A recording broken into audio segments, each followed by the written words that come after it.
Inside Spurs is brought to you by our partners talkSPORT Bet. New customers get an exclusive offer of £40 in free bets when you bet £10. Go to talksportbet.com/inside Spurs to claim this offer now. That happens in the Bundesliga, and he doesn't like it. He gets kicked. He's constantly moaning to the referee. He's not alone in that. But if you look at the performance on opening night against Bayern, Leipzig lost 6-0 and he disappears. That doesn't happen all the time, but the fact that it happens at all is something that Thomas Frank will have to work on. Hello and welcome to this bonus episode from Inside Spurs. My name's Sonny Snelling, and today I'm joined by European football expert Kevin Hatchard. How are you doing today, Kevin? Yeah, great to be with you. And I'll tell you what, we need you on this episode because it's a lot of transfer reaction, and Tottenham seem to go into Europe to do a few of their deals in the final week of the window. And my first question, actually, and I actually said to our producer, who's also called Kev as well, that we needed to get you on because every montage I watched of Chavi Simons had your voice in it. So I thought there's no one better who's watched this person firsthand. Yeah, I mean, it's not a new thing in the sense that we're used to this in the Bundesliga. We see players leave and there's always a new generation coming through, or you hope there will be. So Florian Wirtz, obviously, it's huge to lose him because he's been one of the outstanding players in the league in the last couple of years. But, you know, before him, there was Kai Havertz at Leverkusen.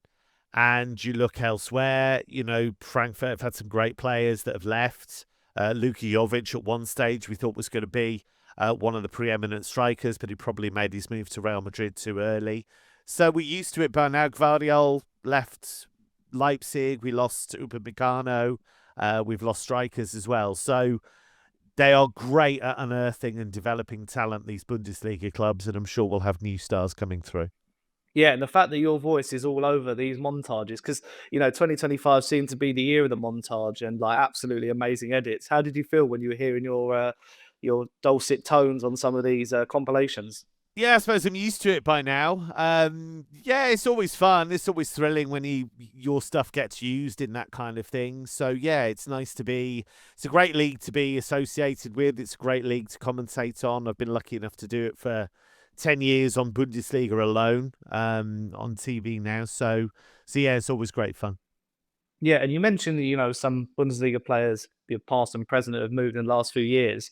And you've got to think this is the 10-year anniversary since we signed Heung-min Son from the Bundesliga. And look what he went to achieve at Tottenham. But we'll talk about Chavi Simons to start with, and what you sort of expect from him after seeing him at RB Leipzig. Yeah, I think he's a really interesting player. I mean, I think this is a better fit for him than Chelsea would have been, because I think ultimately the main man at Chelsea is Cole Palmer. That's the truth of it. And so that isn't going to be as big a problem at Spurs, because I think he'll have more room to really stamp his authority on the team. There's great stuff. The way he moves, the way he beats people, his intelligence in terms of assists, goals. Very, very good player to watch, and I think Spurs fans will love him. My only concern over him is sometimes the body language is not great. Sometimes the attitude isn't all that it could be. Now, I don't know him personally. All I do know is that throughout his time in Germany, there has been talk of, is his attitude the best? Can he be disruptive? That kind of thing. Now, that might be unfair. That might be just idle gossip. It might not be, you know, something that deserves to be attached to him. But there is no doubt that that debate's been in there in the German media. And even when he left, there was a big editorial in one of the major publications in Germany, the major football websites, about the fact that this may be a good thing for Leipzig in the long run in terms of the harmony of the team and maybe making it a little more democratic rather than one superstar. So that bit I'm really interested in. I'm sure Thomas Frank will do a great job with him. I'm sure that it's not as black and white as that, and it's a more complex picture. So I'm sure there'll be a few rough edges to smooth in that regard. But in terms of his talent, it's undeniable. You know, the technical ability, the balance, all of that. So I think he'll be an exciting and positive signing for Spurs in the long run. Yeah, I was going to ask you about his attitude, so I'm glad you brought that up because you were on talkSPORT about a month ago talking about his attitude and why Chelsea should maybe be concerned. So I'm glad you brought that up.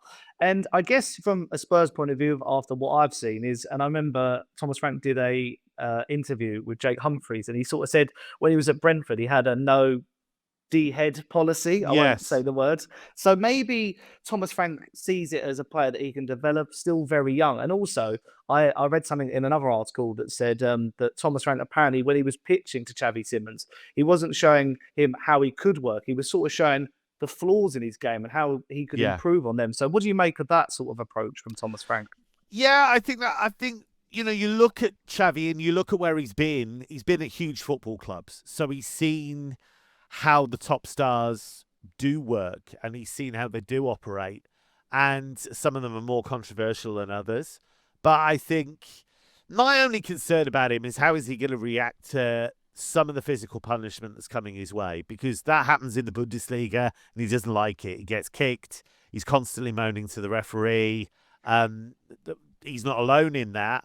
But if you look at the performance on opening night against Bayern, Leipzig lost 6-0 and he disappeared. And if you look at the third goal particularly, there was very little effort from him to close down Serge Gnabry in the build-up. Now, that doesn't happen all the time, but the fact that it happens at all is something that Thomas Frank will have to work on. But as I say, this is still a relatively young guy who's had a lot of experience for a young guy, and the technical quality is undeniable. Yeah, I mean, his pathway speaks for itself. PSV, Leipzig, PSG, and coming through La Masia as well. You've got to be a special talent to come through La Masia, I believe. But yeah, I mean, from my point of view as a Spurs fan, and I was at the game on Saturday against Bournemouth, we are crying out for creativity. There's just no link-up play between the defence, the midfield, and the attack at the moment. That's because of absences of James Maddison and Darren Kulusevski. So I just think as long as he can bring sort of those dribbles from deep that I've seen of him in the Champions League, and even the only time I've seen him firsthand was I was at the Euro semi-final last year where he pickpocketed Declan Rice and lashed one in from about 20 yards. So we all know he's got that potential. So it is, one to see. But another player I want to talk about, our deadline day signing of Randall Kolo Muani. And I've done a deep dive on my own channel, the Science on Spurs YouTube channel. Description should be in this video as well if you want to check that out. But, this is a player who has been linked with Spurs. I mean, I remember about 2 or 3 years ago, he was being linked with us when Ange Postecoglou first came in, even as recently as 6 months ago. And there's some question marks over it because, he had, and you can tell me more better than this, Kev, he had a great start to his career really in France and went to Frankfurt and really delivered. Then at PSG, probably not given a chance. And then his loan at Juve was quite successful. So how do you see him fitting in this team, which already has Richarlison and Dominic Solanke up top? Yeah, I think he is a great pickup. I said on the morning of deadline day, I thought he'd be a great market opportunity for somebody because you have to bear in mind this was a guy that most of the market thought was going to Juventus almost all summer because that was expected to be the deal. He'd been very successful there on loan. Juve had the will to get it done. PSG were happy to get him out of the building because he's not a player that Luis Enrique particularly likes in terms of what his fit is for the team. And so that looked as though it was a deal that was going to get done. Something went wrong in terms of maybe PSG changed the conditions, maybe they asked for too much, and Juventus turned to Luis Openda instead and brought him in from Leipzig. So suddenly you had a player that can play wide, can play through the middle, has played in the World Cup final, has succeeded in the Bundesliga, and he was available. And I think Spurs have done the right thing. I actually thought, I was kind of gobsmacked that Bayern weren't more active in chasing him rather than Nicholas Jackson. I thought he would have been a much, much better fit for Bayern than Nicholas Jackson. But they didn't, and Spurs took advantage of that. And you've got a guy that is mobile, is quick, played really well for Juventus. When you bear in mind he hadn't played a lot for PSG in the build-up to that loan spell, he's pretty much scoring goals from when he arrived. Important goals as well, big goals. And he helped them qualify for the Champions League. So there's absolutely no reason why he shouldn't be a successful player at Tottenham. Yeah, and do you know what it is? And Tottenham have done this summer.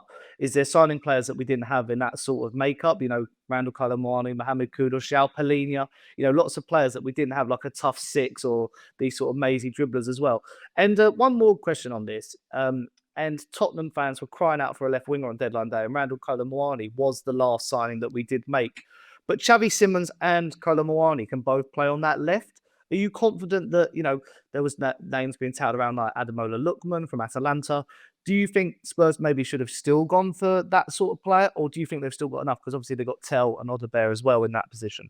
No, I think they're well stocked there. I think Kolo Muani can play from that area if he wants him to. Obviously, we know him as a striker, but he can play in a wider role. Xavi's a bit different in the sense that he will naturally gravitate out to that left-hand side. But I wouldn't necessarily start him out there. I don't think that's the best use of him. I think what you want really is him in kind of more central areas or the kind of inside left channel, half space, if you like. And then let him do his thing, really.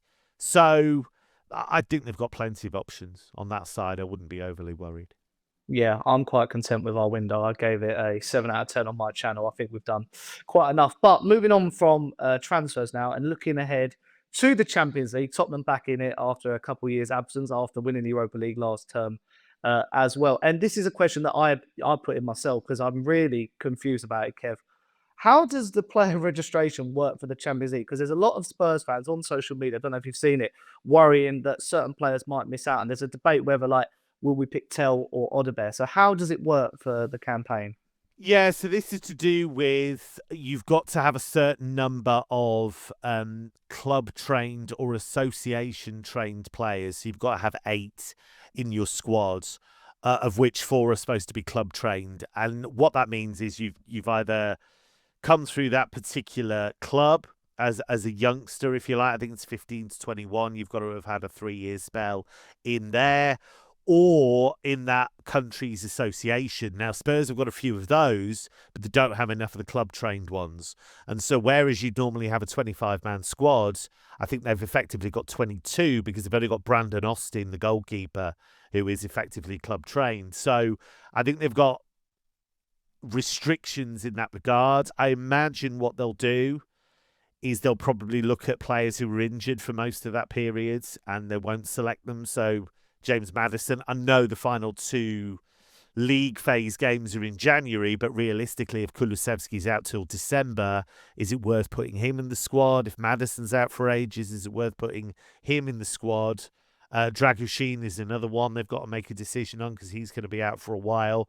So I imagine that's the way they'll go with it, but that's effectively Spurs' problem, is that they don't have enough homegrown, if you like, players in that squad, and that's where they're struggling. Yeah, I mean, I was looking at a few different Tottenham creators making their lists last night, and honestly, the head scratching that Thomas Frank's going to have to do over the next few days is. I'm glad I'm not in his shoes, but I think we all know certain players that we want. And you know, the draw was obviously made on Thursday last week, and in my opinion, I was quite happy with the draw. There's a few teams in there that we played obviously last year. I'll go through the list now. We've got Villarreal at home, Bodo Glimt away, which we know was a little tricky fixture last year. AS Monaco away, reuniting with Eric Dyer. FC Copenhagen at home, PSG away, which Randall Kolo Muani can apparently play in. Slavia Prague at home, Borussia Dortmund at home, and Eintracht Frankfurt away. So, Kev, what do you make of that? A little bit of a Bundesliga flavour to it as well. Yeah, and it's a nice little mix, actually, in the sense that you've got home games that you would expect to win, realistically. Some tricky away games. Frankfurt away is always going to be tough. Bodo Glimt, you know already from the semi-finals of the Europa League. But I thought Spurs dealt with that admirably. I must admit, I was one of the ones who thought they might struggle. I thought they might go there and really find it tough early on. But they didn't, and they managed to really dig in. So I think there's enough fun games in there. Even PSG, you know, they were 2-0 up against them in the Super Cup, as you know, and couldn't quite see it through. But I think there was enough in that performance to suggest that they could be competitive. So, yeah, I think it's a really nice mix of games, and Spurs should be feeling that they can certainly do enough to make the playoffs. Top 8 might be a stretch, but you never know. But I think they'll certainly feel they can make the playoffs at very least. Yeah, and considering we were in pot three and Chelsea were in pot one, and they got Bayern and Barcelona, I thought we did quite that well. Like we knew we were going to get one big name from pot one, but Dortmund will be a fun test. A lot of these teams, funny enough, had a bit of change over the summer, haven't they? So that'll be really interesting. And the first game, and I'm speaking of a lot of those changes, we're playing Villarreal at home on Tuesday, the 16th of September, and they've had a lot of turnover this year. You know, Solomon coming in from Spurs, he will be able to play against us. Thomas Partey. They lost Pino to Palace, and Tieno Barry's gone to Everton. So, how do you sort of see this matchup going, Kevin? Game week one. Yeah, it is a lot of change. Alex Baena is probably the big name as well. Has gone to Atletico Madrid, so they've lost him as well. But I think they made some really interesting signings, and I think Georges Mikotadze, bringing him in from Lyon, I think is a great signing. He's done brilliantly since going to Lyon. And I think Lyon didn't really want to let him go. They've kind of done that to balance the books. So I think that's a great signing for them. But the star is the coach, really. Marcelino, I think he's, you look at his track record, it's excellent. They're used to fighting against the odds. They've started La Liga pretty well. So it's not an easy game by any stretch of the imagination. But I think if you go into the Ceramica, I think that's a different proposition. I think Spurs will probably fancy that. But there are some dangerous players in that Villarreal team, no doubt about it. Yeah, I can imagine as well the theories from a lot of Spurs fans. Obviously, this is Thomas Frank's first season with European football. He usually gets a week to prepare to facing the likes of Brentford, City, Bournemouth. So this will be intriguing to see if he's able to juggle that European football. Can you imagine he could? I think he can, but he has to answer those questions because he's kind of put them up himself in the sense that he said, look, I unashamedly junk cup competitions to be successful in the league. Now, of course, that was necessary at Brentford, he would argue. But it's completely different at Spurs. He's expected to compete in every single tournament. And so I think he can, but he's got to prove he can because at Brentford he simply didn't, and he showed no real interest in juggling competitions. Yeah, it's going to be a really, really interesting season for Spurs, and hopefully the signings of Chavi Simons and Randall Kolo Muani can hit the ground running. But I want to say a massive thank you to Kevin for joining us today. Obviously, you can check him out all over talkSPORT, giving us great updates of European football. But if you have enjoyed this video, leave a like, subscribe, let us know in the comments what you make of the two signings, Chavi Simons and Randall Kolo Muani, and stay tuned for more Inside Spurs episodes coming up on the talkSPORT YouTube channel.